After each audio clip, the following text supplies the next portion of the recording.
నమస్కారం. B news కి స్వాగతం. నేను మీ మహంతి. ముందుకేనండి ముఖ్యాంశాలు. ఏపీలో పెరుగుతున్న పొలిటికల్ హీట్. ఒకేసారి చంద్రబాబు జగన్ ప్రచారం ప్రారంభం. మార్చి 27న రాయలసీమలోని సొంత నియోజకవర్గాల నుంచి జగన్ చంద్రబాబు ప్రచారం ప్రారంభం. తూర్పు నియోజకవర్గ మాజీ ఎమ్మెల్యే ఎలమంచిలి రవితో విజయవాడ పార్లమెంట్ అభ్యర్థి కేశినేని శివనాథ్ భేటీ. రాజకీయాలపై గంటకు పైగా చర్చ. వైసీపీ పార్టీ కార్యక్రమాలకు దూరంగా ఉంటున్న రవిని టీడీపీలోకి ఆహ్వానించేందుకు కసరత్తు. రాష్ట్రానికి వైసీపీ రాక్షస నియంత పాలన నుంచి విముక్తి కలగాలంటే టీడీపీ, జనసేన, బీజేపీ కూటమి ప్రభుత్వం అధికారంలోకి రావాలని కూటమి నేతల వెల్లడి. రాష్ట్ర అభివృద్ధి కోసమే 3 పార్టీల కలయిక అని వ్యాఖ్య. ఎన్నికల సమయంలో ప్రజలను చైతన్యవంతులు చేయాల్సిన బాధ్యత జర్నలిస్టులపై ఉంటుందని తెలంగాణ రాష్ట్ర ప్రభుత్వం press academy chairman Srinivas Reddy వెల్లడి. సార్వత్రిక ఎన్నికల మీడియా పాత్రపై Andhra Pradesh Union of Working Journalist ఆధ్వర్యంలో సెమినార్ నిర్వహణ. ప్రస్తుత పరిస్థితుల్లో ఎన్నికల్లో డబ్బు ప్రవాహం అధికమైందని వ్యాఖ్య. ఏపీలో పొలిటికల్ హీట్ రాను పెరుగుతుంది. ఎన్నికల షెడ్యూల్ విడుదలైన నేపథ్యంలో ఏపీ సీఎం జగన్, టీడీపీ అధినేత చంద్రబాబు నాయుడు ఒకే రోజు తమ ప్రచార కార్యక్రమాలను ప్రారంభించనున్నారు. మార్చి 27న ఇందుకు ముహూర్తం ఫిక్స్ అయింది. ఇద్దరు నేతలు రాయలసీమలోని తమ సొంత నియోజకవర్గాల నుంచి ప్రచారం ప్రారంభించనున్నారు. ఎన్నికలకు సిద్ధమవుతున్న ప్రభుత్వ ప్రతిపక్ష పార్టీలు ఇప్పటికే అభ్యర్థుల ఎంపికను దాదాపుగా పూర్తి చేశాయి. దీంతో ప్రధాన పార్టీల ఫోకస్ ప్రచారం వైపు మళ్లింది. ఎల్లుండి నుంచి సీఎం జగన్, చంద్రబాబు పెద్ద ఎత్తున ఎన్నికల ప్రచారం ప్రారంభించనున్నారు. ఇద్దరు ప్రధాన నేతలు ఒకేసారి ప్రచారం మొదలుపెట్టడంతో రాష్ట్రంలో రాజకీయ వేడిని పెంచేసింది. జగన్ షెడ్యూల్ ప్రకారం ఇప్పటికే సిద్ధం యాత్ర పేరిట ప్రజల్లో ఉన్న సీఎం జగన్ ఎల్లుండి నుంచి మేమంతా సిద్ధం పేరిట ప్రచారం నిర్వహిస్తారు. కడప జిల్లా ఇడుపులపాయలో ప్రారంభమయ్యే జగన్ యాత్ర ఉత్తరాంధ్ర వరకు కొనసాగుతుంది. 27న ఇడుపులపాయలోని వైఎస్ఆర్ ఘాట్ వద్ద జగన్ నివాళులర్పించి ప్రచారం ప్రారంభిస్తారు. ఆ రోజు సాయంత్రం ప్రొద్దుటూరులో నిర్వహించే భారీ బహిరంగ సభలో సీఎం పాల్గొంటారు. 28వ తేదీన నంద్యాల లేదా ఆలగడ్డలో ప్రజలతో ముఖాముఖి నిర్వహిస్తారు. అదే రోజు సాయంత్రం నంద్యాలలో జరిగే బహిరంగ సభలో ప్రజలను ఉద్దేశించి ప్రసంగిస్తారు. 29న యాత్ర కర్నూలు పార్లమెంట్ నియోజకవర్గంలో ప్రవేశిస్తుంది. ఆ రోజు సాయంత్రం ఎమ్మిగనూరులో నిర్వహించే బహిరంగ సభలో సీఎం జగన్ పాల్గొంటారు. చంద్రబాబు షెడ్యూల్ ప్రకారం మార్చి 27 నుంచి మార్చి 31 వరకు చంద్రబాబు ప్రచారం కొనసాగనుంది. రోజుకు 3 నుంచి 4 నియోజకవర్గాల్లో సభలు, సమావేశాలు నిర్వహించేలా ప్రచారం షెడ్యూల్ సిద్ధమైంది. 27న పలమనేరు, నగరి, నెల్లూరు రూరల్ నియోజకవర్గాల్లో బాబు ప్రచారం నిర్వహిస్తారు. 29న రాప్తాడు, సింగనమల, కదిరి 29న శ్రీశైలం, నందికొట్కూరు, కర్నూలు, 30న మైదుకూరు, ప్రొద్దుటూరు, సూళ్లూరుపేట, శ్రీకాళహస్తిలో టీడీపీ అధినేత ప్రచారం నిర్వహిస్తారు. 31వ తేదీన కావలి, మార్కాపురం, సంతనూతలపాడు, ఒంగోలులో చంద్రబాబు పర్యటిస్తారు. నేడు రేపు మాత్రం సొంత నియోజకవర్గంలో చంద్రబాబు ప్రచారం నిర్వహిస్తారు. తూర్పు నియోజకవర్గం మాజీ ఎమ్మెల్యే ఎలమంచిలి రవితో విజయవాడ పార్లమెంట్ తెదేపా అభ్యర్థి కేశినేని శివనాథ్ భేటీ కావడం ఆసక్తి నెలకొంది. ఆదివారం రవితో పటమటలోని ఆయన నివాసంలో చిన్ని గంటకు పైగా చర్చించారు. ప్రజారాజ్యం నుంచి 2009లో రవి ఎమ్మెల్యేగా గెలుపొందారు. అనంతరం ప్రజారాజ్యం కాంగ్రెస్ లో విలీనం తర్వాత రవి 2014లో తెదేపా చేరారు. తెదేపా టికెట్ ఇవ్వకపోవడంతో వైకాపాలోకి వెళ్లారు. 2019లో అసెంబ్లీ టికెట్ వైకాపా ఇవ్వలేదు. అప్పటి నుంచి పార్టీ కార్యక్రమాలకు దూరంగా ఉంటున్నారు. పటమట, కృష్ణలంక ప్రాంతాల్లో రవికి మంచి పట్టు ఉంది. రాష్ట్రానికి వైకాపా రాక్షస నియంత పాలన నుంచి విముక్తి కలగాలంటే తెదేపా, జనసేన, భాజపా కూటమి ప్రభుత్వం అధికారంలోకి రావాలని భాజపా ఎన్టీఆర్ జిల్లా అధ్యక్షుడు అడ్డూరి శ్రీరామ్, తూర్పు నియోజకవర్గం ఎమ్మెల్యే గద్దె రామ్మోహన్ అన్నారు. రాష్ట్ర అభివృద్ధి కోసమే 3 పార్టీల కలయిక అని పేర్కొన్నారు. రాణిగారితోట ఐస్ ఫ్యాక్టరీలో ఆదివారం తెదేపా, జనసేన, భాజపా నాయకులు ఆత్మీయ సమావేశం నిర్వహించారు. ఈ సందర్భంగా భాజపా ఎన్టీఆర్ జిల్లా అధ్యక్షుడు అడ్డూరి శ్రీరామ్ మాట్లాడుతూ, రాష్ట్రంలో వైకాపా ప్రభుత్వం అధికారంలోకి వచ్చిన తర్వాత అవినీతి, అక్రమాలు పెరిగాయని ఆరోపించారు. తెదేపా, జనసేన ఇండియాలో చేరటం శుభపరిణామమని అన్నారు. అన్ని వర్గాలను వంచిన సీఎం జగన్ అని పేర్కొన్నారు. రామ్మోహన్, కేశినేని చిన్నీల విజయానికి కృషి చేయాలని పిలుపునిచ్చారు. అనంతరం ఎమ్మెల్యే రామ్మోహన్ మాట్లాడుతూ, గత గతంలో భాజపా, తెదేపా కూటమి అభ్యర్థిగా తనను ప్రజలు గెలిపించారని గుర్తు చేసుకున్నారు. ఫలితంగా నగరాభివృద్ధికి తన వంతు కృషి చేశానని పేర్కొన్నారు. యువత గంజాయి దారి పట్టి అక్రమాలకు పాల్పడుతున్నారని ఆవేదన వ్యక్తం చేశారు. ప్రభుత్వ వైఫల్యమే దీనికి ప్రధాన కారణమన్నారు. ఈ కార్యక్రమంలో నాయకులు పోతంశెట్టి నాగేశ్వరరావు, పాతూరి నాగభూషణం, పోలపల్లి గణేష్, రఘురాముడు, భాష, వీరబాబు, ముఖేష్ రెడ్డి తదితరులు పాల్గొన్నారు. భారీ మెజారిటీతో గెలిపిస్తామని మీకు హామీ ఇస్తున్నాం. అదేవిధంగా గెలిపించే వరకు ఉంటామని చెప్పి మీ అందరికీ హామీ ఇస్తున్నాం. అదేవిధంగా ఈరోజు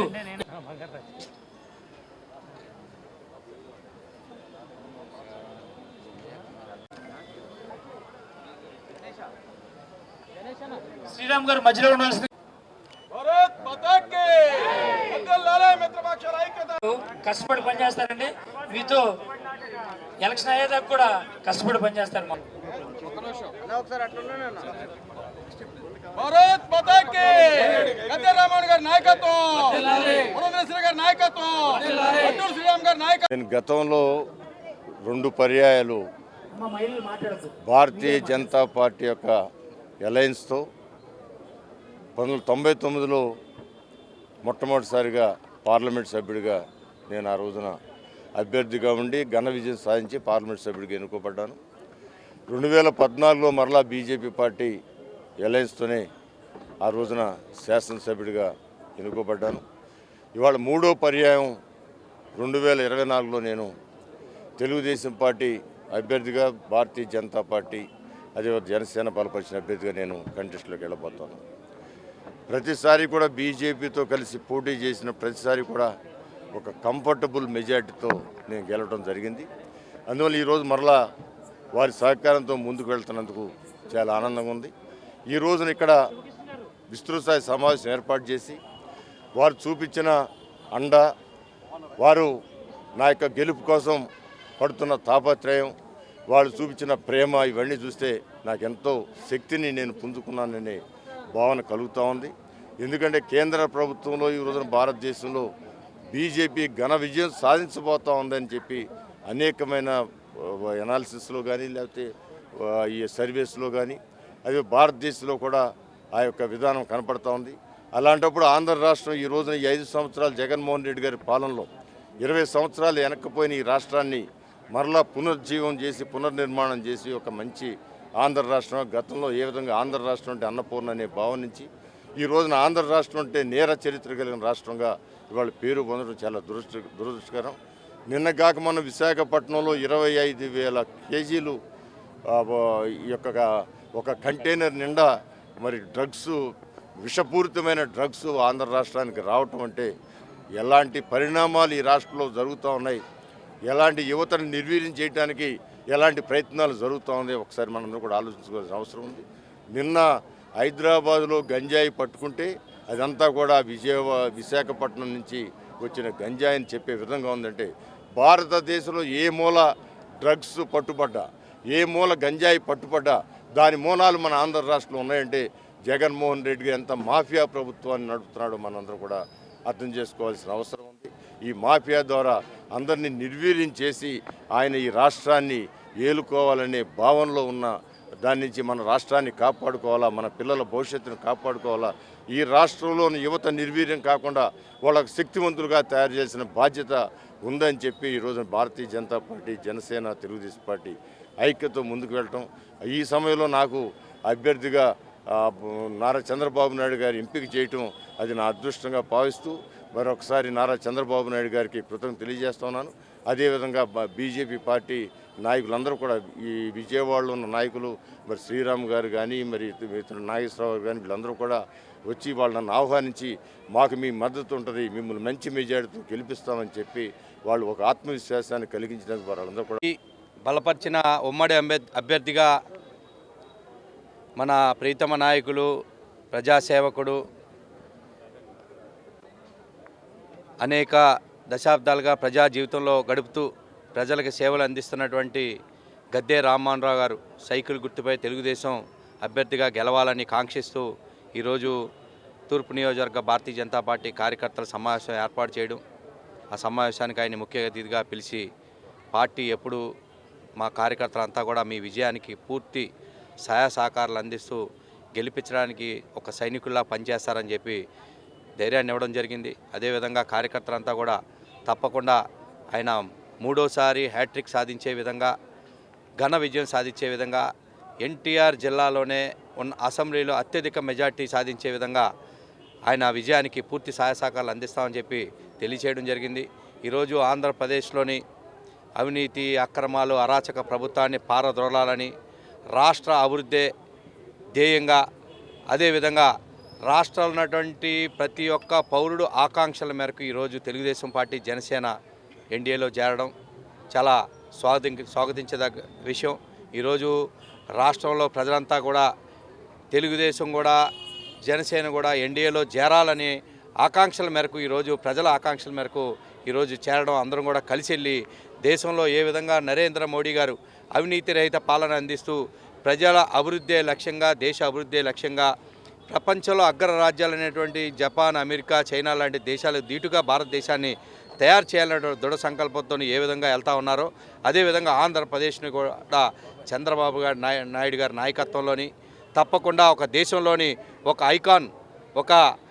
ఐకాన్ రాష్ట్రంగా తయారు చేసే దిశగా ఏ అయితే కంపెనీలు వద్దనుకొని వెళ్ళిపోయిన కంపెనీలు కూడా మళ్ళీ వచ్చి యువత ఈ రాష్ట్రంలోనే ఉద్యోగాలు సాధించే విధంగా, రైతులు అన్ని రకాలుగా దేశంలో ఉన్నటువంటి నరేంద్ర మోడీ గారు ఆదుకుంటున్న నేపథ్యంలో ఇంకా ఆత్మహత్యలు ఆగట్లేదంటే ఎన్ని అరాచకాలు ఈ యొక్క రాష్ట్రంలోని జగన్మోహన్ రెడ్డి ప్రభుత్వం చేస్తుందో మనం అర్థమవుతూ ఉంది. తప్పకుండా రాబోయే రోజుల్లో ఆంధ్రప్రదేశ్లో ఎన్నికల్లోని ఎన్డీఏ కూటమి చరిత్ర సృష్టించబోతూ ఉంది.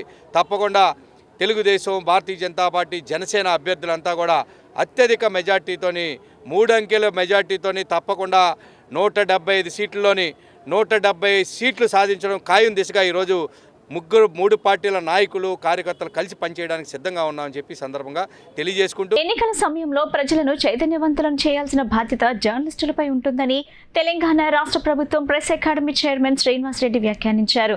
ఎమ్మెల్యే అభ్యర్థుల్లో 40 లక్షల రూపాయలు ఖర్చు పెట్టలేని అభ్యర్థులు ఒక్కరోజే 40 లక్షలు ఖర్చు పెట్టే నాయకులను చూస్తుంటామని, ఎవరి వలన ప్రజలకు మేలు జరుగుతుందో వివరించాల్సిన అవసరం ఉందన్నారు.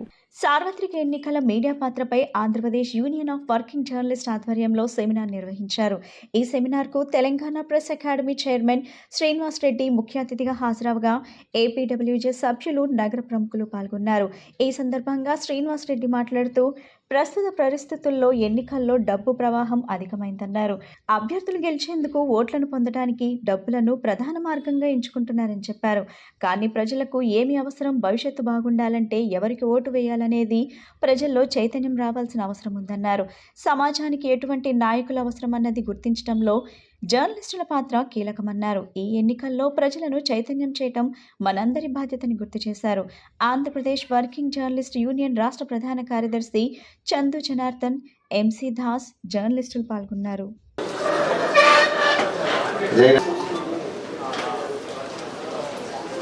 మనకి ఎంత స్థానికంగా పక్క నుంచి వచ్చిన ఆయా జిల్లా కమిషన్ తరఫున కూడా చెప్తలు ఆ అంశం మీద మాట్లాడతారు. కానీ వర్కింగ్ జర్నలిస్ట్గా, రాష్ట్ర కమిటీగా, ఆంధ్రప్రదేశ్ ఏపీడబ్ల్యూజేగా తెలంగాణ ముఖ్యమంత్రి రేవంత్ రెడ్డి గారికి రాష్ట్ర కమిటీ పక్షాన మన జాతీయ అధ్యక్షుల్ని గౌరవించినందుకు గాను వారికి ధన్యవాదాలు తెలుపుతాను. బాధ్యతలు అందరికీ రావచ్చు, కానీ ఆ బాధ్యతల్ని నిర్వర్తించడంలో ఉన్న నాయకత్వ పమిట ఏదైతే ఉందో, నాయకత్వ పటిమ కామ్రేడ్ శ్రీనివాస్ రెడ్డి గారికి నిదర్శనం అది.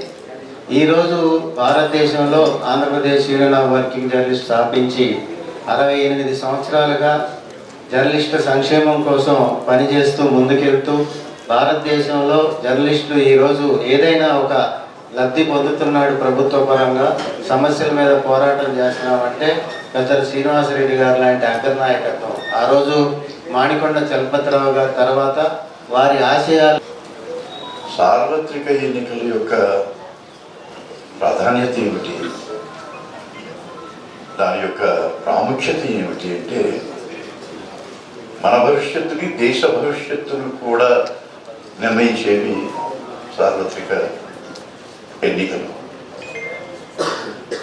ఈ ఎన్నికలు అనేది దేని మీద ఆధారపడి ఉంటుందంటే ఓటు అనేటువంటి ఒక హక్కు. ఆర్టికల్ 326 మన రాజ్యాంగం మనకి ఇచ్చినటువంటి ఒక హక్కు, ఓటు హక్కు. ఇది హక్కే కాదు, బాధ్యత కూడా. ఓటు హక్కుని వినియోగించకపోతే నేను భారతీయుడిని అని చెప్పుకోవడానికి సిగ్గుపడదు, చెప్పుకోవడం తప్పదు. ఆమె ఇండియన్ అని చెబుతూ నేను ఓటు వేయను అంటేటగా అంచేత మీడియా ఎప్పుడు న్యూట్రల్గా లేదు. మీరు స్వాతంత్ర ఉద్యమంకి ముందు చూస్తే సాంఘిక ఉద్యమాలు జరుగుతున్నప్పుడు ఆనాటి సమాజంలో ఉన్న అనేక లోపాలను ఎత్తి చూపిస్తూ, అది సతీసహనం కావచ్చు, బాల్య వివాహాలు కావచ్చు, లేక వితంతు వివాహాలు కావచ్చు, లేక అంటరానితనం కావచ్చు, అనేక విషయాల మీద తప్పు చేస్తున్న వాడిని ఎత్తి చూపించి తప్పని గట్టిగా చెప్పి సమాజాన్ని మేల్కొల్పి, అదేవిధంగా స్వాతంత్ర ఉద్యమంలో కూడా బ్రిటిష్ పాలన, వారి యొక్క ఆర్థిక దోపిడీ, బ్రిటిష్ పాలన మనం ఎలా ఉన్నాం, స్వతంత్రం యొక్క అవసరం ఏంటి, ఎందుకు తీసుకురావాలి అనే విషయాల మీద ఆనాడు పత్రిక యజమానులు, పత్రికలో పనిచేసే జర్నలిస్టులు అందరూ కూడా న్యూట్రల్ స్టాండ్ తీసుకుందాం, అటు బ్రిటిష్ వాళ్ళకి కోపం రాకుండా ఇటు భారతీయులకు కోపం రాకుండా మధ్యస్థంగా వెళ్దామని అనుకోలేదు. పార్టీ నుంచి ఎంత ఇచ్చారు, అభ్యర్థులు ఎంత ఖర్చు పెట్టుంటారు, చాలా నిర్భయంగా సత్యమే చెప్పారు. ఆ అంచనాలు వేశారు. పోటీ చేసిన అందరూ అభ్యర్థులు 40 లక్షలు అనుకుంటా. ఇప్పుడు ఎంత? 40 లక్షలు. 40 లక్షలకు ఖర్చు చేయలేని చాలా మంది అభ్యర్థులు ఉంటారు. 40 లక్షలు కూడా ఎన్నికల్లో ఖర్చు చేయని ఉత్సాహం కొద్దీ ఈసారి చూద్దాం, లేకపోతే ఎవరైనా డబ్బులు ఇచ్చి విత్డ్రా చేపిస్తారా, ఇవన్నీ ఉంటాయి కదా, వ్యాపారమేగా. అట్లా యావరేజ్ లెక్కేస్తే 10,702 కోట్లు వచ్చాయి ఖర్చు. తెదేపా భాజపా జనసేన కూటమిని అధికారంలోకి తెచ్చేందుకు కలిసికట్టుగా పనిచేద్దామని ఎమ్మెల్యే వసంత కృష్ణ ప్రసాద్ కోరారు. ఆయన ఆదివారం పార్టీ కార్యాలయంలో స్థానిక నాయకులతో మాట్లాడారు. రాష్ట్ర భవిష్యత్ చంద్రబాబుతోనే ముడిపడి ఉందన్నారు. ఎన్నికల్లో 3 పార్టీ నాయకులు చిత్తశుద్ధితో పనిచేయాలని విన్నవించారు. ఈ సమావేశంలో కొండపల్లి పురపాలిక కౌన్సిలర్లు, నాయకులు పాల్గొన్నారు. ఆంధ్రప్రదేశ్ డ్రగ్స్ కు అడ్డాగా మారిపోతుందని విద్యార్థి సంఘ నాయకులు ఆరోపించారు. వైజాగ్ లో 25,000 కేజీల డ్రగ్స్ దొరకడంపై ఆగ్రహం వ్యక్తం చేశారు. రాష్ట్రంలో ఒక్క రాజకీయ పార్టీ కూడా తమకు ఈ డ్రగ్స్ కు కూడా సంబంధం లేదని చెప్పలేకపోతున్నారని అన్నారు. రాష్ట్రంలోని అన్ని రాజకీయ పార్టీలు కలిసి రాష్ట్రాన్ని డ్రగ్స్ కు అడ్డాగా మార్చేస్తున్నారని విద్యార్థి సంఘ నాయకులు ఆరోపణలు చేశారు. ఈ సందర్భంగా దాసరి భవన్ లో ఏర్పాటు చేసిన విలేకరుల సమావేశంలో వారు మాట్లాడుతూ, ఎన్నికలు సమీపిస్తున్న వేళ విశాఖపట్నంలో 25,000 కేజీల డ్రగ్స్ దొరకడం జరిగిందని అన్నారు. ఈ రాష్ట్రంలోని రాజకీయ పార్టీలు ఒకరిపై ఒకరు విమర్శలు చేసుకోవటం తప్ప ఆయా పార్టీలకు చెందిన నేతలు తమకు డ్రగ్స్ కి సంబంధం లేదని చెప్పలేకపోతున్నారని చెప్పారు. రాష్ట్రంలో వైసీపీ ప్రభుత్వం అధికారంలోకి వచ్చిన తర్వాత యువత ఎక్కువగా మారక ద్రవ్యాలకు అలవాటు పడ్డారని ఆరోపించారు. గతంలో కూడా విజయవాడ కేంద్రంగా బయటపడిన విషయాన్ని ఆయన గుర్తు చేశారు. ఈ డ్రగ్స్ కు సంబంధించి సిట్టింగ్ జడ్జ్ తో విచారణ జరపాలని డిమాండ్ చేశారు. డ్రగ్స్ రహితంగా రాష్ట్రాన్ని మార్చుతామని, ఆ రాజకీయ నాయకులకే తాము ఓటు వేస్తామని స్పష్టం చేశారు. ఆంధ్రప్రదేశ్ రాష్ట్రంలో ఉన్నటువంటి రాజకీయ పక్షాలన్నీ కలిసి ఆంధ్రప్రదేశ్ రాష్ట్రాన్ని డ్రగ్స్కి కేర్ ఆఫ్ అడ్రస్గా మార్చాయి. సార్వత్రిక ఎన్నికలు నెల రోజుల్లో సమీపిస్తున్నటువంటి నేపథ్యంలో 3 రోజుల క్రితం విశాఖపట్నం కేంద్రంగా సుమారు 25,000 కేజీల డ్రగ్స్ పట్టుబడినటువంటి పరిస్థితులు మనం కల్లారా చూసాం. రాజకీయ పార్టీలుగా ఉన్నటువంటి బీజేపీ, వైసీపీ, టీడీపీ ఒకరిమైన ఒకరు మాది కాదంటే మాది, మాది కాదంటే మాదని ఒకరిమైన ఒకరు చెప్పుకునేటువంటి పరిస్థితి తప్ప ఆ పార్టీలకు సంబంధించినటువంటి అధ్యక్షులు కానీ, పార్టీలకు సంబంధించినటువంటి నేతలు కానీ ఈ రోజుకి కూడా 3 రోజులు గడుస్తున్నారు. మీడియా ముందుకు కానీ అదేవిధంగా బయటకు వచ్చి కానీ మాకు సంబంధం లేదు, మా పార్టీకి సంబంధం లేదని చెప్పలేకపోతా ఉండడమే దీని బలం చేకూరుస్తుందని చెప్పేసి విద్యార్థి యువజన సంఘాలుగా మేము అభిప్రాయపడతా ఉన్నాం. ఆంధ్రప్రదేశ్ రాష్ట్రాన్ని ఈ ప్రభుత్వం వైసీపీ ప్రభుత్వం వచ్చిన తర్వాత మత్తు పదార్థాల కేర్ ఆఫ్ అడ్రస్గా మార్చడంతో పాటుగా యూనివర్సిటీలు విద్యా కేంద్రాలు కేంద్రంగా గంజాయి వాడకాన్ని ఎక్కువగా చట్టబద్ధత కల్పించినటువంటి పరిస్థితి ఉంది. గత 6 నెలలు 7 నెలల క్రితం విజయవాడ కేంద్రంగా పెద్ద ఎత్తున డ్రగ్స్ రాకెట్ బయటపడినటువంటి పరిస్థితి. ఎన్నికలు నెల రోజులు ఉన్నటువంటి నేపథ్యంలో వైజాగ్ కేంద్రంగా ఈరోజు 25,000 కేజీల డ్రగ్స్ పట్టుబడినటువంటి నేపథ్యంలో రాష్ట్ర వ్యాప్తంగా రానున్నటువంటి ఎన్నికల్లో మత్తు పదార్థాలని యువతకి ప్రజలకి ఆశ చూపి ఎన్నికల్లో అది రానున్నటువంటి ఎన్నికల్లో ఓట్లు వేయించుకోవడానికి రాజకీయ పార్టీలన్నీ పన్నాగం పన్నాయని చెప్పేసి మేము అభిప్రాయపడుతూ వెంటనే సిట్టింగ్ జడ్జితో విచారణ జరిపించాలని, దీంట్లో నిగ్గుదేల్చాలని, అదేవిధంగా ఉన్నటువంటి అధికార పార్టీ అదే ప్రతిపక్ష పార్టీలకు సంబంధించినటువంటి పార్టీలన్నీ కూడా మేనిఫెస్టోల్లో ఎవరైతే మత్తు పదార్థాలకు రహితంగా ఈ రాష్ట్రాన్ని చేస్తామని చెప్పేసి ప్రకటిస్తారో వారికే విద్యార్థి యువజన సంఘాలు మద్దతు తెలియజేస్తాయని చెప్పేసి కూడా ఈ సందర్భంగా తెలియజేస్తా ఉన్నాం. శివారెడ్డి ఏఐఎస్ఎఫ్ రాష్ట్ర ప్రధాన కార్యదర్శి. ఇవాళ ఆంధ్రప్రదేశ్ రాష్ట్రంలో రాజధానిగా పేర్కొన్నటువంటి వైజాగ్లో గత 3 రోజుల నుంచి కూడా డ్రగ్స్ పట్టుబడిన పద్ధతిలో రాష్ట్రం అంతా కూడా ఆందోళనలు జరుగుతూ ఉన్నాయి. ప్రధానంగా రాజకీయ పార్టీలు ఇది మా పార్టీకి సంబంధించినటువంటి కంపెనీ అంటే ఇంకో పార్టీకి సంబంధించి చెప్పేసి ఒకరి మీద ఒకరు చెప్పుకుంటున్నారు. కానీ వాటి వెనకాల ఉన్నటువంటి ఎవరు నిజంగా వాస్తవంగా ఈ కంపెనీకి తరలిచ్చారని చెప్పేది కూడా ఎవరు కూడా బయటకు తెలియదు. ఈరోజు సిబిఐ వాళ్ళు 3 రోజుల నుంచి కూడా గతంలో మనం అనేక కేసులు చూసాం. సిబిఐ వాళ్ళు వెంటనే మరుసటి రోజు దాని వెనకాల ఉన్నటువంటి వాళ్ళని పట్టుకోవడం, వాళ్ళు అరెస్ట్ చేయడం అన్నీ కూడా జరుగుతున్నాయి. కానీ 25,000 కిలోల హెరాయిన్, కొకైన్, మత్తు పదార్థాలు దొరికి ఈరోజు 3 రోజుల నుంచి విచారణ జరుపుతున్నారే కానీ వాళ్ళు ఇంతవరకు ఒక్కరిని కూడా ఎందుకు అరెస్ట్ చేయలేదు? ఈరోజు ఆంధ్రప్రదేశ్ రాష్ట్ర ప్రజలకి, దేశ ప్రజలకు కూడా సమాధానం చెప్పాలని ఈరోజు విద్యార్థి యువజన సంఘాలుగా కోరుతాను. అదేవిధంగా మీరు చేసినటువంటి నిన్న మొన్న శాంపుల్ టెస్ట్ అన్నీ కూడా చేశారు. ఏ టెస్ట్ తీసుకున్నా కూడా అన్నింటిలో కూడా మిక్స్డ్గా ఈరోజు డ్రగ్స్గా ఉన్నాయని చెప్పేసి వాళ్ళ శాంపుల్ సేకరణలో పాజిటివ్గా వచ్చినాయని చెప్పేసి సిబిఐ వాళ్ళు చెప్తున్నారు. ప్రసన్న కుమార్ ఎస్ఎఫ్ఐ రాష్ట్ర అధ్యక్షులు.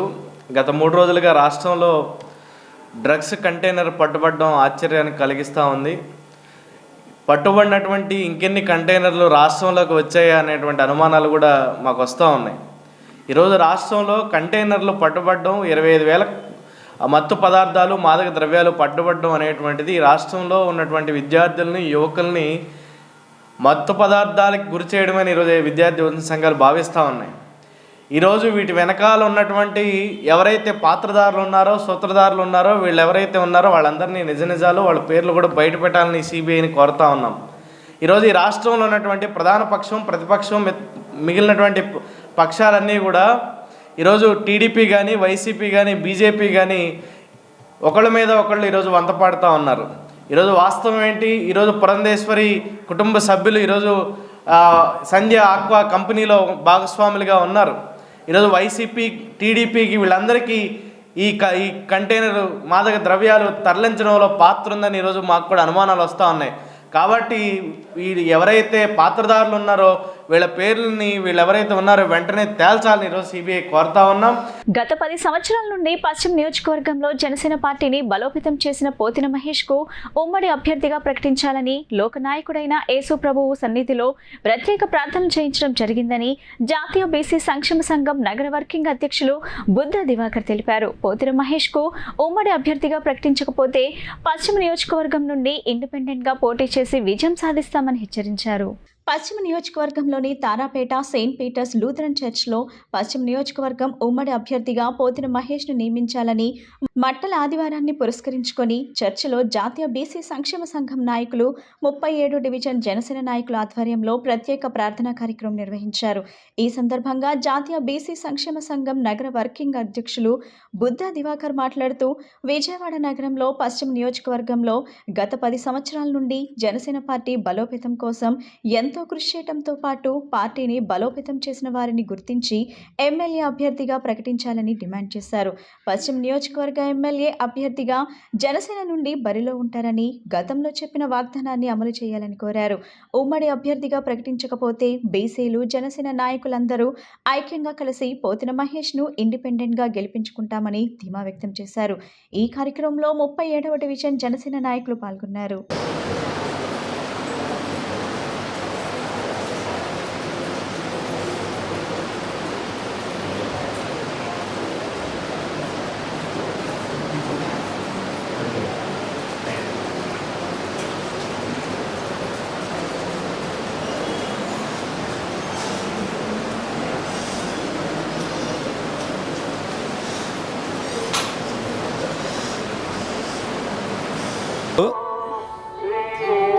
పోతిన వెంకట మహేష్ గారికి జనసేన నుంచి ఎమ్మెల్యే అభ్యర్థిగా ప్రకటించాలని కోరుతూ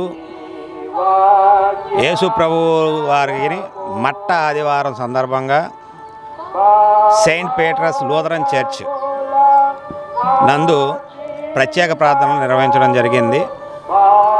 వారికి ఎట్టి పరిస్థితుల్లో జనసేన నుంచి సీటు కేటాయించాలని, అలా కేటాయిస్తే అఖండ మెజారిటీతో గెలిపించడానికి అందరం సిద్ధంగా ఉన్నాము. ఒకవేళ ఆయనకి సీటు కేటాయించిన పక్షంలో ఇండిపెండెంట్గా అయినా సరే ఆయన్ని గెలిపించడానికి మేమందరం సిద్ధంగా ఉన్నాం. కావున ఎట్టి పరిస్థితుల్లో పోతిన వెంకట మహేష్ గారికి జనసేన అభ్యర్థిత్వాన్ని ఖరారు చేయాల్సిందిగా జనసేన అధినేత పవన్ కళ్యాణ్ గారిని కోరడమైంది. బుద్ధా దివాకర్, బీసీ జాతీయ సంక్షేమ సంఘం విజయవాడ నగర వర్కింగ్ ప్రెసిడెంట్. నమస్కారం అండి. నా పేరు సిగ్నం శెట్టి రాము గుప్తా, జనసేన పార్టీ 37వ డివిజన్ ప్రెసిడెంట్ని. ఈరోజు మన వన్ టౌన్లో గల పాడి స్ట్రీట్లో ఫ్రెండ్స్ లాజర్స్ చర్చ్ ప్రాంగణంలో జనసేన పార్టీ పశ్చిమ నియోజకవర్గ ఎమ్మెల్యే అభ్యర్థిగా పోతిన వెంకట మహేష్ గారికి ప్రకటించాలని చెప్పి ఆ చర్చిలో ప్రార్థనలు చేయించడం జరిగింది. ఈ చర్చికి వచ్చిన ప్రతి ఒక్కరు కూడా ఆశీర్వాదం ఖచ్చితంగా మీకు ఉంటాయని చెప్పి తెలియజేశారు. అలాగే మా అభ్యర్థిని మా జనసేన పార్టీ అధ్యక్షుడు పవన్ కళ్యాణ్ గారు కూడా ఒకటే విన్నపించుకుంటున్నాం సార్. పశ్చిమ నియోజకవర్గంలో ఎమ్మెల్యే అభ్యర్థిగా పోతిన మహేష్ గారిని మీరు ప్రకటిస్తే ఖచ్చితంగా మేము ఈ 22 డివిజన్లో కలుపుకొని మీకు రిటర్న్ గిఫ్ట్గా పోతిన వెంకట మహేష్ గారు ఎమ్మెల్యేగా మీకు ముందు నించోపెడతామని చెప్పి మీ ఆ సన్నిధిలో మీకు ఈ ప్రార్థన ద్వారా మీకు తెలియపరుస్తున్నాము. అలాగే అనేక సేవా కార్యక్రమాలు చేసినా కానీ, ఉద్యమ పోరాటాలు చేసినా కానీ అలాంటి వ్యక్తి పశ్చిమ నియోజకవర్గంలో ఎవరైనా ఉన్నారంటే అది పోతిన వెంకట మహేష్ గారే. మీరు గనక ఈ సీట్ని వేరొక పొత్తులో భాగంగా ఇంకొకరు ప్రకటిస్తే మటుకి చాలా నిజాయితీపరులైన అటువంటి పోతిన మహేష్ గారికి మీరు కొంచెం మనస్సు ఉండదని చెప్పి కోరుకుంటున్నాము. అలాగే పార్టీకి చాలా ఈ రాజధాని నగరంలో జనసేన పార్టీ లేకపోతే మీరు ఎంతో కోలుకొని దెబ్బకు పడుతుందని చెప్పి కూడా చాలామంది ప్రజలు ఆపోతున్నారు. జనసేన పార్టీ లేకపోతే మనుగడ చుట్టుపక్కల జిల్లాలకు కూడా అదే వ్యాపిస్తుంది. పొత్తులో కూడా చాలా అనేక స్థానాలు కూడా మీకు కూలిపోయే స్థితిలో ఉంది అని చెప్పి ప్రజలు చెప్తున్నారు. మా సొంత నిర్ణయాలు కాదు, ప్రజలే చెప్తున్నారు. దీన్ని మీరు అర్థం చేసుకొని పవన్ కళ్యాణ్ గారు పశ్చిమ నియోజకవర్గ జనసేన పార్టీ ఎమ్మెల్యేగా అభ్యర్థిగా ప్రకటిస్తారని చెప్పి కోరుకున్నాం. అలాగే మాతో పాటు పాల్గొన్నవారు బుద్ధా దివాకర్ గారు, అలాగే మా 37వ డివిజన్ సభ్యులందరికీ మా హృదయపూర్వక ధన్యవాదములు. ఎన్టీఆర్ జిల్లాలోని అన్ని నియోజకవర్గాల్లో అసెంబ్లీ, పార్లమెంట్ బీసీ అభ్యర్థులను పోటీ చేస్తారని జాతీయ బీసీ సంక్షేమ సంఘం పశ్చిమ నియోజకవర్గ అధ్యక్షులు శ్రీరామ్ మల్లేశ్వరరావు తెలిపారు. సార్వత్రిక ఎన్నికల్లో బీసీ అభ్యర్థులు గెలిచి బీసీల సత్తా ఏమిటో నిరూపిస్తామని ధీమా వ్యక్తం చేశారు. నగరంలోని కనకదుర్గమ్మ ఆలయం వద్ద జాతీయ బీసీ సంక్షేమ సంఘం పశ్చిమ నియోజకవర్గ అధ్యక్షుడు శ్రీరామ్ మల్లేశ్వరరావు ప్రత్యేక పూజలు నిర్వహించారు. రాజకీయ పార్టీలు బీసీలకు సరైన గుర్తింపు ఇవ్వకుండా మోసం చేస్తున్నాయని తెలిపారు. ఎన్టీఆర్ జిల్లాలో బీసీలకు సీటులు కేటాయిస్తారని వేచి చూశామని, ఫలితం లేకపోవడంతో అన్ని నియోజకవర్గాల్లో జాతీయ బీసీ సంక్షేమ సంఘం నుంచి అన్ని నియోజకవర్గాలు ఎంపీ స్థానాల నుంచి అభ్యర్థులు పోటీ చేస్తారని శ్రీరామ్ మల్లేశ్వరరావు ప్రకటించారు. నియోజకవర్గాల వారీగా విజయవాడ తూర్పు నుంచి తూర్పు కాపులు, సెంట్రల్ నుంచి నాగవంశీకులు, మైలవరం నుంచి గౌడ, జగ్గైపేట యాదవులు కులానికి చెందిన అభ్యర్థులు నిలబడతారని తెలిపారు. విజయవాడ పార్లమెంట్, నందిగామ, తిరువూరు అసెంబ్లీ నియోజకవర్గాల నుంచి అభ్యర్థుల పేర్లను త్వరలో ప్రకటిస్తామని తెలిపారు. పోటీ చేసే అభ్యర్థులకు దుర్గమ్మ ఆశీస్సులు ఉండి అధిక మెజార్టీతో విజయం సాధించాలనే ఉద్దేశంతో అమ్మవారికి పూజలు చేసినట్లు శ్రీరామ్ మల్లేశ్వరరావు తెలిపారు.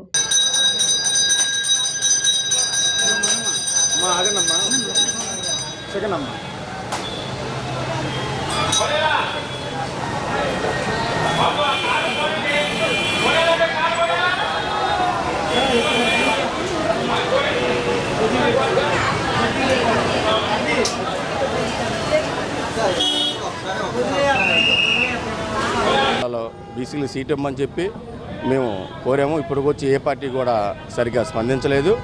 ఈ స్పందించడం వల్ల మా బీసీలందరూ పోయినసారి మేము చేసింది ఏమన్నామంటే మా బీసీలకి సీట్లు పోతే నోటాకేస్తామని చెప్పి మేము మొన్న ప్రకటన చేసాం. ఆ ప్రకటన ఈరోజు మా బీసీలందరూ ఏమన్నారంటే ఈ ప్రకటన ఎందుకు, నియోజకవర్గంలో ఎన్టీఆర్ జిల్లాలో ఉన్న నియోజకవర్గాల్లో మా బీసీలని నిలబెట్టుకుందాం, మన బీసీలని మనం గెలిపించుకుందామని చెప్పి మేము అంతా నిర్ణయం తీసుకున్నాం. అయితే మైలవరం, తిరువూరు, నందిగామ, జగ్గేపేట, తూర్పు, సెంట్రల్, పశ్చిమ ఈ నియోజకవర్గాల్లో మీ క్యాండిడేట్లందరినీ మేము నిర్ణయం తీసుకున్నాం. అయితే ఈ క్యాండిడేట్లందరూ ఏ నియోజకవర్గాల్లో ఏ క్యాస్ట్ నిలబడతామని విజయవాడ తూర్పు కాపుల నుంచే పెడుతున్నారు బీసీ నుంచి, సెంట్రల్ నుంచి అసెంబ్లీ అభ్యర్థి నాగవంశీకులు బీసీ నుంచి, విజయవాడ పశ్చిమ నియోజకవర్గం ఇంకా నిర్ణయం తీసుకోలేదు. మైలవరం నియోజకవర్గం వచ్చి గౌడాస్ నుంచే పెడుతున్నాము, జగ్గేపేట నుంచి యాదవుల కులం నుంచి నిలబెడుతున్నాము. నెక్స్ట్ నందిగామ, మైలవరం ఎస్సీ నియోజకవర్గం అయింది కాబట్టి మా సోదరులు అయ్యారు కాబట్టి అక్కడ కూడా నిర్ణయం తీసుకోవాలా, దాన్ని బట్టి నిర్ణయం తీసుకుంటాం. అలాగే ఇంకో విషయం చెప్పాలి, విజయవాడ పార్లమెంటు కూడా అసెంబ్లీ పార్లమెంటు కూడా బీసీ అభ్యర్థి నుంచే పెడదామని మేము నిర్ణయం తీసుకున్నాము. ఆ అభ్యర్థులను కూడా త్వరలో మేము ప్రకటిస్తాము కంపల్సరిగా. మేము ఎందుకు చెప్తున్నామంటే ఇప్పుడు మీ అభ్యర్థులు ప్రకటించడం నుంచి మా అభ్యర్థులు అనౌన్స్ చేసిన కాడి నుంచి మాకు కొన్ని ఇబ్బందులు ఉన్నాయి. రేపు కరెక్ట్గా కొన్ని రోజుల్లో కంపల్సరిగా మేము అభ్యర్థులని నిర్ణయం తీస్తాము. విజయవాడ పార్లమెంట్ టార్గెట్ చేసాము మేము. ఆ టార్గెట్లోనే ఉన్న ఈ విజయవాడ పార్లమెంట్లో బీసీలకి చాలా అన్యాయం జరిగింది, న్యాయం అయితే జరగలేదు. అయితే మేము 24 ఎలక్షన్లో మా బీసీల ప్రభావం ఏంటో మేమేంటో మేము చూపిస్తామని మేము నిర్ణయం తీసుకున్నామండి. నమస్కారం. జాతీయ బీసీ సంక్షేమం విజయవాడ పశ్చిమ నియోజకవర్గ అధ్యక్షులు.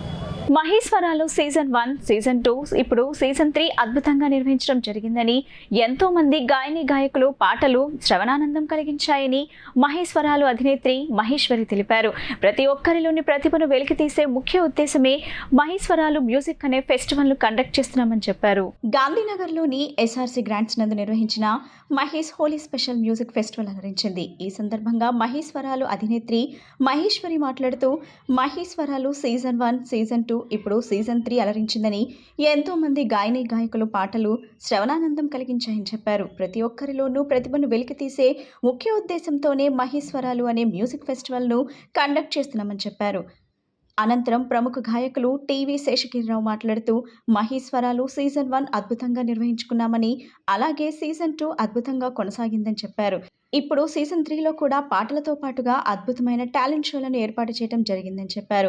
గాయకులకు ప్రోత్సహించడమే మహేశ్వరాలు యొక్క ముఖ్య ఉద్దేశమని అన్నారు. 2 తెలుగు రాష్ట్రాల నుండి గాయకులు ఇక్కడకు విచ్చేసి కార్యక్రమంలో పాల్గొనడం జరిగిందని చెప్పారు. వారిలోని ప్రతిభను కనబరిచే విధంగా మహేశ్వరాలు ఒక వేదికగా నిలిచిందన్నారు. మహేశ్వరాలు ద్వారా ఎంతో మందిని ప్రోత్సహిస్తున్న మహేశ్వరాల అధినేత్రి మహేశ్వరిని ఆయన ప్రత్యేకంగా అభినందించారు. అనంతరం గాయకులు శేఖర్ మాట్లాడుతూ, మహేశ్వరాలు అనే వేదిక ద్వారా ఎంతో మంది స్టార్ మేకర్స్ను ఒకచోట చేర్చి ఇటువంటి చక్కని కార్యక్రమాలు నిర్వహించడం ఒక్క మహేశ్వరికే సాధ్యమైందని ఆయన చెప్పారు. రానున్న కాలంలో ఇంకా మరెన్నో సాంస్కృతిక కార్యక్రమాలను ఏర్పాటు చేయాలని ఆయన మనస్ఫూర్తిగా ఆకాంక్షించారు.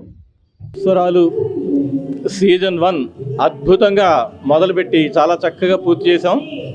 దాని తర్వాత సీజన్ 2 కూడా చాలా అద్భుతంగా క్లిక్ అయింది. ఈరోజు ఈ సీజన్ 3 మహేశ్వరాలు కార్యక్రమంలో మనం పాటలే కాకుండా మంచి టాలెంట్ షో కూడా ఈరోజు మనం అరేంజ్ చేయడం జరిగింది. ఇక్కడ అద్భుతమైన సింగర్స్ ఉన్నారు మన దగ్గర. వాళ్ళందరినీ ప్రోత్సహించడమే ఈ మహేశ్వరాల యొక్క ఉద్దేశం. ఇందులో ఎక్కడెక్కడి నుంచో వస్తున్నారు, నెల్లూరు నుంచి వస్తున్నారు, శ్రీశైలం నుంచి వస్తున్నారు. చాలామంది మంచి మంచి సింగర్స్ ఇక్కడికి వచ్చి ఏపీ తెలంగాణ ఈ 2 రాష్ట్రాల నుంచి కూడా మంచి మంచి సింగర్స్ ఈరోజు ఇక్కడికి వచ్చి పాడడం జరుగుతోంది. ఇందులో మనం ఈ సింగర్స్కి ఈరోజు అద్భుతమైన మనం ఒక వేదికని మన మహి ద్వారా మనం ఏర్పాటు చేయడం జరిగింది. దీని తర్వాత చక్కటి టాలెంట్ షో కూడా ఈరోజు ఏర్పాటు చేసి, ఎందుకంటే అందరూ పాటలే పాడరు, చాలామందికి మంచి మంచి టాలెంట్స్ ఉంటాయి, అవి కూడా ఈరోజు మనం వెలికి తీద్దామని మహి ఈరోజు అనుకుని ఈరోజు మనం పెట్టడం జరుగుతోంది. అది కూడా ఈ కార్యక్రమం అయిన తర్వాత ఉంటుంది. దాన్ని కూడా అందరూ ఆస్వాదించి వెళ్లాల్సిందిగా మేము మరీ కోరుతున్నాం.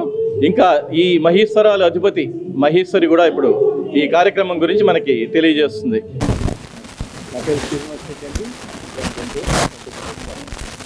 ఈ మహేశ్వరాలు అనేది సీజన్ 2 జరుగుతుంది, పదం జరుగుతుంది. కానీ చాలా దూర ప్రాంతాల నుంచి చాలామంది చాలామంది వచ్చారు, అందరూ ఉత్సాహంగా పాడుతూ ఉన్నారు. నేను కూడా అలాగే గుంటూరు నుంచి వచ్చాను. సో ఔత్సాహిక గాయకులకి మనం ప్రోత్సాహం ఇచ్చే విధంగా ఫ్యూచర్లో కొన్ని ఈవెంట్స్ చాలా మంచి మంచిగా చక్కగా చేయాలని ఉన్నాను. ప్రతి ఈవెంట్లోనూ ఏదో కనిపిస్తుంది, ఆ ఎఫెక్ట్ మీరు పార్టిసిపేట్ చేస్తున్నాం. అందరం కూడా చేస్తా ఉన్నాం. అందరూ కూడా లైవ్లో చూసి ఎంజాయ్ చేసి మమ్మల్ని అందరూ. నా పేరు శేఖర్. సో మహేశ్వరాలు సీజన్ 3 ఈవెంట్కి అనేక మంది స్టార్ మేకర్స్, స్మూల్ సింగర్స్ రెండు తెలుగు రాష్ట్రాల నుంచి కూడా రావడం జరిగింది. హైదరాబాద్, వైజాగ్, విజయవాడ, గుంటూరు, నెల్లూరు ఇలా తదితర ప్రాంతాల నుంచి విజయవాడకి ఈ యొక్క సింగింగ్ ఈవెంట్కి తరలి వచ్చారు. సో ఈ యొక్క ఈవెంట్ ముఖ్య ఉద్దేశం ఏమిటంటే మనం వాళ్ళ టాలెంట్స్ ఇక్కడ వచ్చిన ప్రతి ఒక్కరు కూడా వివిధ రకాలైన జాబ్లో సెటిల్ అయిన వాళ్ళందరూ వాళ్ళ డైలీ దిన పనిలో వాళ్ళు ఉంటారు. వీకెండ్ వాళ్ళు చక్కగా వాళ్ళ మైండ్ రిలాక్సేషన్ కోసం చక్కగా ఒక ప్లాట్ఫామ్ క్రియేట్ చేసి మంచిగా పాడుకోవడానికి వస్తున్నారు. అలాంటి ఔత్సాహికమైన సింగర్స్ అందరినీ ఒక చోట చేర్చి మహేశ్వరాలు అనే ప్లాట్ఫామ్ సీజన్ 1, సీజన్ 2 దిగ్విజయంగా పూర్తి చేసుకుని ఇప్పుడు సీజన్ 3 కూడా మనం చేసుకుంటున్నాము. సీజన్ 1, 2లో చాలా స్పెషల్ ఎఫెక్ట్స్ తోటి మునుపెన్నడీ లేని విధంగా ఒక మంచి ఈవెంట్స్ని అయితే మన మహేశ్వరాలు బ్రాండ్ మనకి ఇచ్చింది. అలాగే 3rd ఈవెంట్ కూడా ఇంకా మంచి షోస్ ఉన్నాయి, టాలెంట్ షోస్ ఉన్నాయి. చాలా స్పెషల్ ఎఫెక్ట్స్ తోటి మన విజయవాడ కేంద్రంగా చక్కగా ఈవెంట్స్ చేసిన మహేశ్వరాలు ఆర్గనైజర్ మహి గారికి మా సింగర్స్ అందరి తరఫున ప్రత్యేకమైన వందనాలు. ఇలాంటి ఈవెంట్స్ ఇంకెన్నో జరపాలని మనస్ఫూర్తిగా కోరుకుంటున్నాను. Thank you.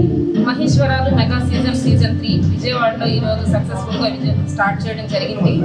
గత 2 సీజన్స్లో కూడా రకరకాల వివిధ రాష్ట్రాల నుంచి, తెలంగాణ, ఆంధ్రప్రదేశ్ నుంచి వచ్చిన సింగర్స్ అందరూ కూడా మంచిగా పాటలు పాడి వాళ్ళకు ఉన్నటువంటి ఇన్నర్ టాలెంట్స్ని కూడా బయటపెట్టి ఈ సీజన్ని సక్సెస్ఫుల్గా ముగించారు.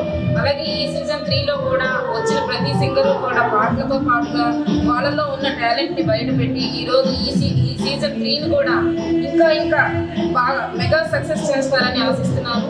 ఇక్కడికి వచ్చిన సింగర్సే కాకుండా లైవ్లో చూస్తున్న సింగర్స్ అందరూ కూడా మా మహి ఆర్గనైజర్ మహేశ్వరిని ఆదరించి ఇట్లాంటి ఈవెంట్లు ఇంకా ఎన్నెన్నో చేయాలి, ఇలాంటి ఈవెంట్ని ఇంకా విజయవంతంగా సక్సెస్ చేయాలని అందరినీ కోరుకుంటూ ముగిస్తున్నాను. అందరికీ నమస్కారం అండి. మహేశ్వరాలు సీజన్ 3కి విచ్చేసిన మీ అందరికీ కూడా నా సాదర స్వాగతం తెలియజేసుకుంటున్నాను. నేను సీజన్ 1 ఈవెంట్ స్టార్ట్ చేసిన స్టార్టింగ్ డే నుంచి కూడా ప్రతి ఒక్క సింగర్ కానీ, అలాగే ముఖ్యంగా చెప్పుకోవడానికి మా శేషగిరి సార్ కానీ నాకు చాలా ప్రోత్సాహం ఇచ్చి ఇలాంటి ఈవెంట్లు కండక్ట్ చేయడానికి నాకు చాలా సపోర్ట్గా నిలబడుతున్నారు. అలాగే మన ఫ్రెండ్ సర్కిల్ కానీ ప్రతి ఒక్కరు కూడా వాళ్ళ సింగింగ్తో కానీ, వాళ్ళ హెల్ప్తో కానీ, సపోర్ట్తో కానీ కూడా నన్ను చాలా ఇంతవరకు నేను వచ్చానంటే వీళ్ళందరూ సహకారాలు ఉండబట్టి వచ్చాను. అండ్ మీ అందరి టాలెంట్ని కూడా నేను ఒక ప్లాట్ఫామ్ అనేది క్రియేట్ చేయాలి, దీన్ని ఒక గవర్నమెంట్ లెవెల్లోకి తీసుకెళ్ళాలి, ఒక గుర్తింపు పొందాలి ప్రతి ఒక్కరి టాలెంట్ కూడా అని చెప్పని నేను ఇలాంటి ఈవెంట్లు కండక్ట్ చేయడం జరుగుతుంది. దీన్ని మీ అందరి సహాయ సహకారాలు ఇలాగే ఉంటే ఇంకా ముందుకు తీసుకెళ్ళి ప్రతి ఒక్కరి టాలెంట్కి నేను చేయగలిగినంత కృషి నేను చేస్తానని మీ అందరికీ కూడా ప్రామిస్ చేస్తున్నాను. Thank you so much. చాలా friends, thank you. Let's rock మహేశ్వరాలు. మళ్ళీ లెట్స్ రాక్ మహేశ్వరాలు. యువత చెడు వ్యసనాలకు బానిస కాకుండా సక్రమ మార్గంలో నడిపే సందేశాత్మక చిత్రంగా సింహధ్వని తెరకెక్కిందని ఆ చిత్ర నిర్మాత ఎస్ఎస్ స్వామి తెలిపారు. చిత్రం ఏప్రిల్ నెలలో విడుదల కానుందని వెల్లడించారు. ప్రతి ఒక్కరూ ఈ చిత్రాన్ని వీక్షించి విజయవంతం చేయాలని కోరారు.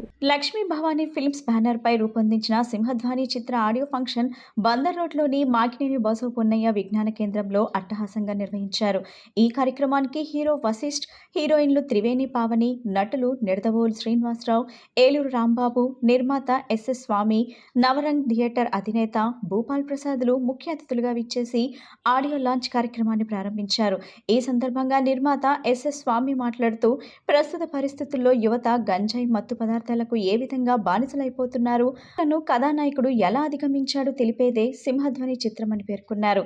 ఈ చిత్రం ఏప్రిల్లో విడుదల కానుందని, యువతను పెడదారి పట్టకుండా అవగాహన కల్పించే మెసేజ్ ఓరియంటెడ్ చిత్రమని తెలిపారు. ప్రేక్షకులందరూ తప్పక చిత్రాన్ని వీక్షించి ఆదరించాలని కోరారు. అనంతరం నవరంగ్ థియేటర్ అధినేత భూపాల్ ప్రసాద్ మాట్లాడుతూ శ్రీ లక్ష్మీ భవానీ ఫిలిమ్స్ వారి సింహధ్వని చిత్రం యువతను బాగా ఆకట్టుకుందని చెప్పారు. ప్రతి ఒక్కరూ చిత్రాన్ని వీక్షించి ఆశీర్వదించాలని కోరారు. అనంతరం చిత్ర యూనిట్ నటీనటులు మాట్లాడుతూ ఎంతో కష్టపడి చిత్రాన్ని ఇంతవరకు తీసుకొచ్చామని, మంచి మెసేజ్ ఓరియంటెడ్ చిత్రమని తెలిపారు. తమ సింహధ్వని చిత్రాన్ని ప్రతి ఒక్కరూ చూడాలని కోరారు.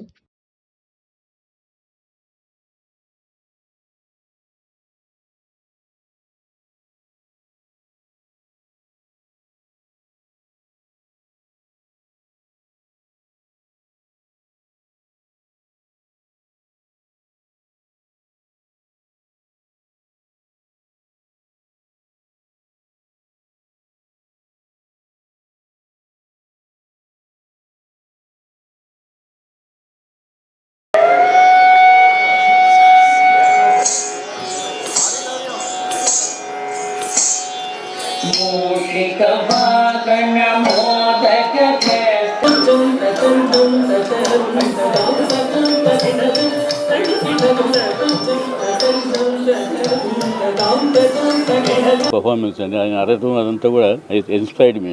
I thought that he will be doing a good job, and unfortunately it has taken a little time for him to finish it. But enthusiasm, he had a lot of enthusiasm to finish it.